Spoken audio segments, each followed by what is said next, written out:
بسم اللہ الرحمن الرحیم۔ محترم ناظرین و سامعین، السلام علیکم ورحمۃ اللہ وبرکاتہ۔ امید ہے آپ اللہ تعالیٰ کے فضل و کرم سے خیریت سے ہوں گے۔ اللہ تعالیٰ آپ کو ہمیشہ اپنی حفظ و امان میں رکھے۔ کڑوے گلاب سلسلے کا ولاگ پیش کرتا ہوں۔ آج کا عنوان ہے آلودگی، جسے محمد سلیم بٹ کی تصنیف ٹیکہ سے لیا گیا ہے۔ تو شروع کرتے ہیں آج کا ولاگ۔ آلودگی۔ آپ پاکستان کے کسی شہر میں جدھر سے بھی گزریں گے، گندگی کے ڈھیر جگہ جگہ پائیں گے۔ دھول اور گرد اتنی کہ دن میں 10 دفعہ منہ ہاتھ دھونے سے بھی میل ایسے اترے جیسے کسی کوئلے کی کان سے کان کن واپس آئے ہوں۔ کپڑے اور جوتوں کا تو بس حال نہ پوچھیں۔ یہاں سڑکیں وسیع نہیں ہو سکتی اور ٹریفک چونٹی کی رفتار سے رینگتی ہے۔ جو موسم میں تپش، ماحول میں پٹرول ڈیزل کے دھوئیں سے آلودگی، ٹریفک اور کروڑوں لیٹرز کا زیاں کرتی گزرتی ہے۔ اس ازدحام میں ویگنوں کی دوڑیں، ہٹو بچوں، میوزک ہارن اور 10 کی گنجائش میں 25 سواریاں کھڑی نہ بیٹھیں، بونس کے طور پر رکشوں کا دھواں اور ٹیڈی سائلنسرز کا شور، گلی محلوں میں غیر قانونی آٹو ورکشاپس، گھوڑوں کی لید، کھوکھوں پر پھٹے پرانے ٹاٹوں سے سائبان کا کام لینے کی ناکام اور ماحول کو پورا گندا کرنے کی کامیاب کوشش۔ فٹ پاتھ اگر کہیں ہیں تو ان پر براجمان قبضہ فروشوں کی ڈٹائی اور راہگیروں کی بے چارگی قابل دید ہے۔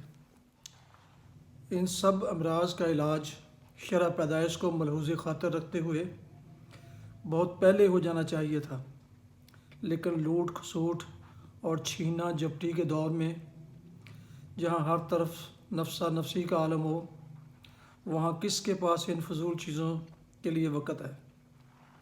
پھر بھی مایوسی گناہ ہے اور کوشش کرتے رہنا چاہیے۔ یوں بھی دنیا ابھی درد مند دیوانوں سے خالی نہیں ہوئی۔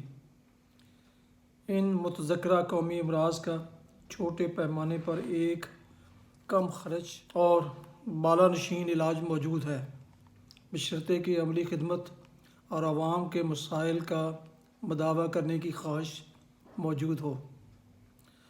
ہمیں چاہیے کہ ملک بھر میں فٹ پاتھوں کو قابضین سے آزاد کروائیں۔ شہروں کی طرف جانے والی تمام سڑکوں کے ساتھ مزید فٹ پاتھ بنائے جائیں اور انہیں معمولی فریم لگا کر سیمنٹ کی چادروں سے کور کر دیں، تاکہ عوام گھنٹوں بس سٹاپ پر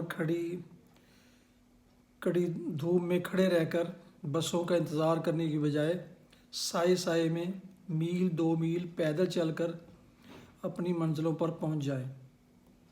اس سے ٹریفک کا دباؤ کم ہوگا اور پیدل چلنے سے جسمانی کثافتیں بھی خارج ہو کر تندرستی پیدا کریں گی۔ توندوں کا حجم چھوٹا ہوگا اور بیماریاں کم ہو کر ادویات کے اخراجات میں زبردست کمی کا باعث بنیں گی۔ سڑکوں پر بیٹھے فٹ پاتھی، خانچہ فروش اور ریڑھی بانوں کو اہم جگہوں کے قریب ان کی تعداد اور مستقبل کی ضروریات کو پیش نظر رکھ کر سینٹرل ایشیا و یورپ کی طرز پر چھوٹی مارکیٹیں بنا کر بٹھا دیا جائے، جس سے ان کو روزگار کا تحفظ ملے گا اور صارفین بڑے دکانداروں کی اجارہ دارانہ مہنگائی اور گراں فروشی سے بھی محفوظ رہ سکیں گے۔ سڑکوں پر ٹریفک کم کرنے کے لیے یورپ کی طرح ٹیکسیوں کے علاوہ پرائیویٹ گاڑیوں کو بھی سواری بٹھانے کی اجازت دی جائے۔ اس سے ایک طرف تو ٹرانسپورٹ کی فوری ضرورت ختم ہو جائے گی اور ٹریفک کا دباؤ بھی بڑھنے نہیں پائے گا، جبکہ دوسری طرف سفید پوش طبقہ جو ضرورتاً گاڑی رکھنے پر مجبور ہے، پٹرول کا خرچ برابر کرنے کے علاوہ چھوٹی موٹی ماہوار آمدنی بھی حاصل کر لے گا۔ ملک عزیز میں اب تک جو پلاننگ کی گئی یا کی جا رہی ہے، اس سے محسوس ہوتا ہے کہ ملک کو انتہائی ترقی یافتہ ملک سمجھ کر ایک مخصوص طبقے کے مفادات کو تحفظ دینے اور بڑھاوا دینے کے لیے بروئے کار لائی گئی۔ جیسا کہ تمام سرکاری و نیم سرکاری اداروں میں کار ایڈوانس کا اجراء ہے، جو بلحاظ عہدہ کم زیادہ ہے۔ نتیجتاً جو لوگ اس کے لائق ہوتے ہیں وہ چاہتے یا نہ چاہتے ہوئے بھی گاڑیاں رکھنے پر مجبور ہیں تاکہ اس الاؤنس سے محروم نہ رہ جائیں۔ چین ہم سے آج کئی گنا ترقی یافتہ ملک ہے۔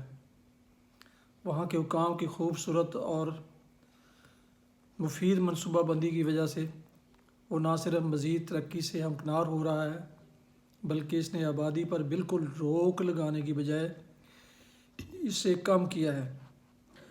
لیکن اگر وہاں بھی کار الاؤنس ہوتا تو آبادی کے اعتبار سے اس قدر کاریں ہو جاتی کہ کار پر کار رکھ کر چلانی پڑتی۔ عقل مندی کا تقاضا ہے کہ سورج کو مشرق سے ہی طلوع ہونے دیا جائے اور مفاد عامہ کی پالیسیز بنا کر اپنے عوام کا بھلا کیا جائے۔ کیا ہی اچھا ہو کہ سب سے زیادہ کنوینس الاؤنس اس سے دیا جائے جو سائیکل پر کام کو آئے۔ ہفتے میں 2 دن سڑکوں پر کنوینس کے استعمال کی ممانعت ہو۔ پھر دیکھیں ماحول کی آلودگی ختم ہوتی ہے کہ نہیں، اور بجٹ کا بوجھ بھی ہلکا۔ بڑے شہروں سے تانگے، ریڑے اور بیل گاڑی کو ختم کیا جائے تاکہ گندگی نہ پھیلے اور لوگ لید کے لڈو کی جگہ پیٹھی والے لڈوؤں سے لطف اندوز ہو سکیں، یا کم از کم چین کی طرح گھوڑے یا گدھے کے نیچے ایک کپڑا باندھ دیا جائے۔ اس پر سختی سے عمل ہو، پہلے کی طرح یہ تجربہ ناکام ثابت نہ ہو، تاکہ لید شریف سڑکوں پر پھیل کر لوگوں کے پھیپھڑوں میں داخل نہ ہو سکے۔ ویگن اور رکشے ختم کر کے فی الفور بڑی تعداد میں الیکٹرک بسیں چلائی جائیں۔ ٹرام سسٹم کا اجرا کیا جائے۔ شور مچانے والی اور دھواں دینے والی گاڑیوں کا داخلہ شہر میں بند ہو۔ گندے جوڑ، کچی نالیاں اور ابلنے والے گٹر ایک مہم کے تحت ختم کیے جائیں۔ نیز دھواں پیدا کرنے والی فیکٹریاں، آرا مشینیں، گیس سلنڈر سے چلنے اور شور مچانے والی فیکٹریاں اور کارخانے شہروں سے باہر منتقل کیے جائیں۔ ہمیں یقین ہے کہ ان اقدامات سے ماحول میں تیزی سے بڑھتی ہوئی آلودگی کا طوفان ختم ہو جائے گا اور غریب عوام سکھ کا سانس لے سکیں گے اور ان کی صحت میں تیزی سے بہتری ہوگی۔ یہ سب ماحول کی آلودگی کا اثر ہے کہ ہمارے ملک کے لوگوں کے قد 6 فٹ سے 5.5 پر آ گئے ہیں، اور جاپان میں 5 فٹ سے 6 فٹ پر جا رہے ہیں۔ اب جاپان میں 5.5 فٹ سے کم قد رکھنے والے فرد کو ڈھونڈ نکالنا ایک مشکل کام ہے، کیونکہ انہوں نے اس مرض کا علاج ڈھونڈا اور اس پر عمل کیا۔ نئے دوستوں سے گزارش ہے کہ اگر وہ بلاگ کو پسند کریں تو اسے سبسکرائب کریں، یوٹیوب چینل کو B A Rashidi YouTube channel کو پسند کریں اور بیل آئیکن کو کلک کرنا نہ بھولیں، تاکہ آئندہ بروقت اور باقاعدہ ان کو نیکسٹ نوٹیفیکیشن ان کو باقاعدہ پہنچتے رہیں۔ اللہ تعالیٰ آپ کا حامی و ناصر ہو۔ السلام علیکم ورحمۃ اللہ۔